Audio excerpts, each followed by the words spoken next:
Oh, hi there. I think I found something interesting. This is an article from April 2015 about an incident where a man was accidentally elected a women's officer. There was an even longer article published on the same site 2 days before this one, but I'm going to stick with this one, even though the other one is actually even more hilarious. So go ahead and read the other one if you want, link is below.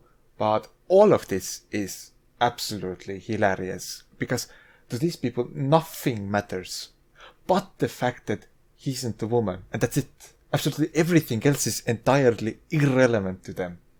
He just lacks in the being a woman department. He isn't well versed in the womaning field, and he just hasn't finished his bachelor's in womanology yet. That's it. That's absolutely all that they care about. Nothing else is mentioned. No other problems.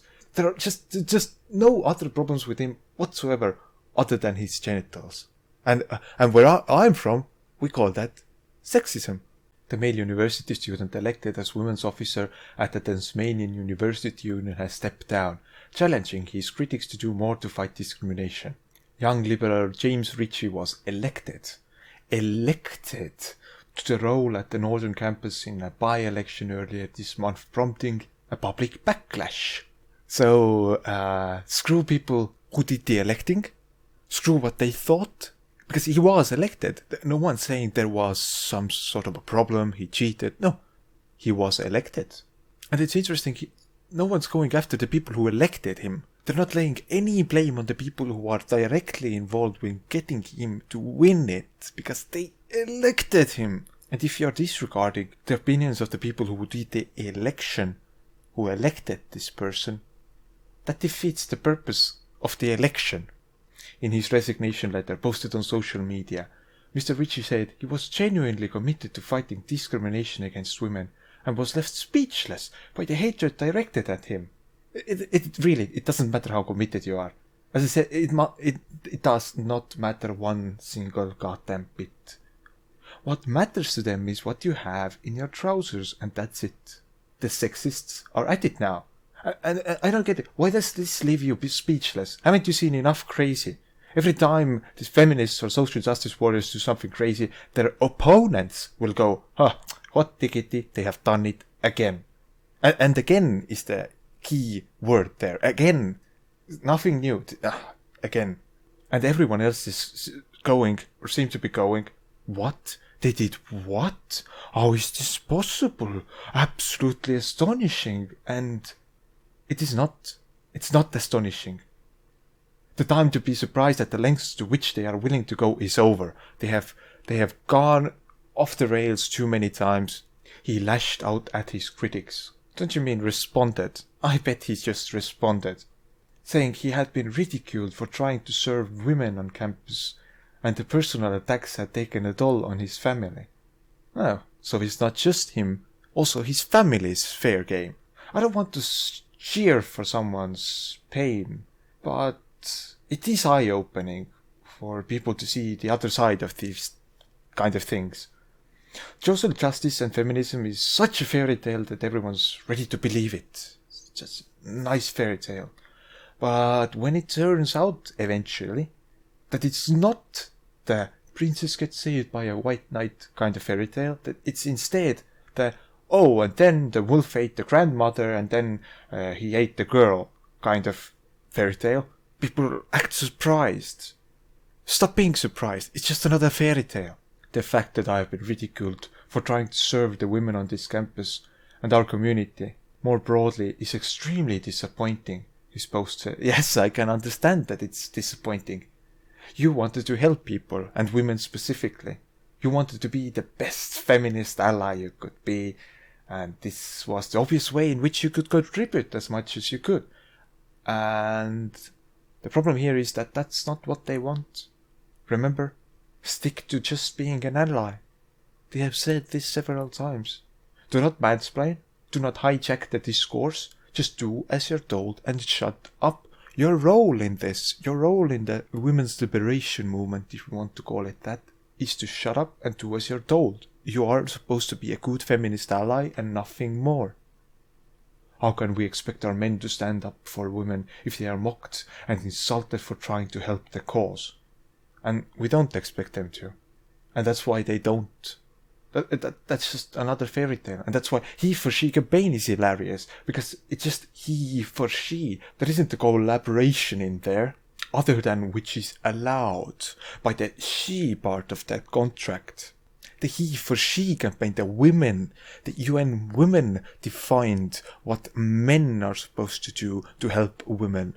They determined it. But if you want to go for a leading role in this, a women's officer role, you're stepping out of the boundaries. That's crossing the line. That's going too far. You're not allowed to do that. You're supposed to be a good feminist ally.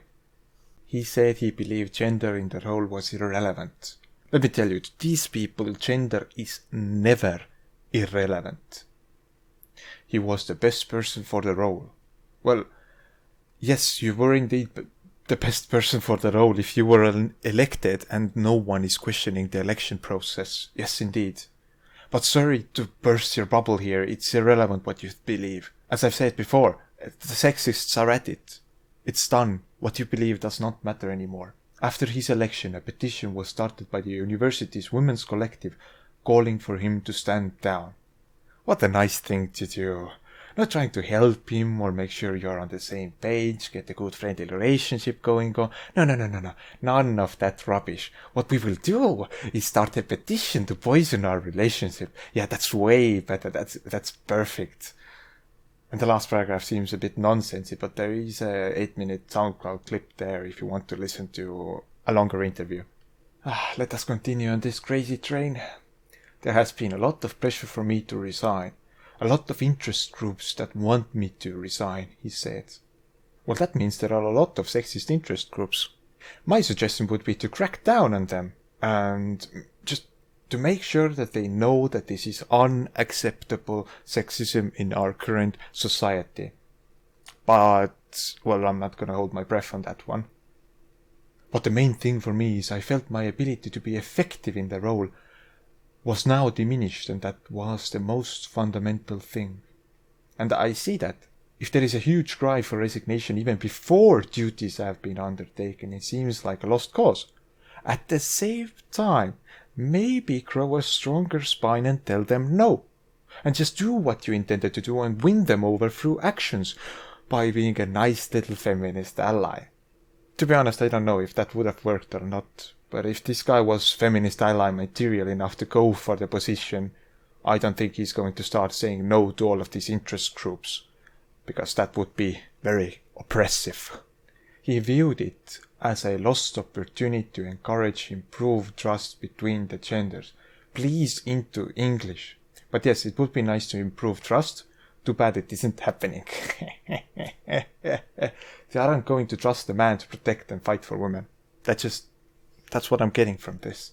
They are just too sexist to allow for that to happen. Because they apparently don't trust men, is what I'm getting from this.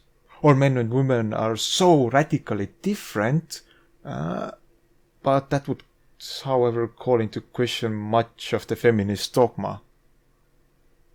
If you can't get a society where women can approach men about a number of issues and men can approach women, how do you really make progress? And the answer is don't. You keep going with the old gender roles of he or she until the end of time, until everyone dies out and maybe we have a zombie apocalypse, maybe we don't. Who knows? The main thing there is the issue of trust. And that comes from respect, and I have no doubt I have the respect and trust of the people who voted for me. English were much hard, come on guys. And yes, those interest groups do not trust you, because you are a man. How does that feel? Feel free to call this sexism anytime you would like. Anytime now. Anyone out there? Is anyone gonna call sexism on this shit? Anyone? Good news, everyone. New rules for women's candidates. Basically, well, we have had a farce and someone did something we didn't like so now we must make sure nothing like that can happen again. So let's institutionalize sexism.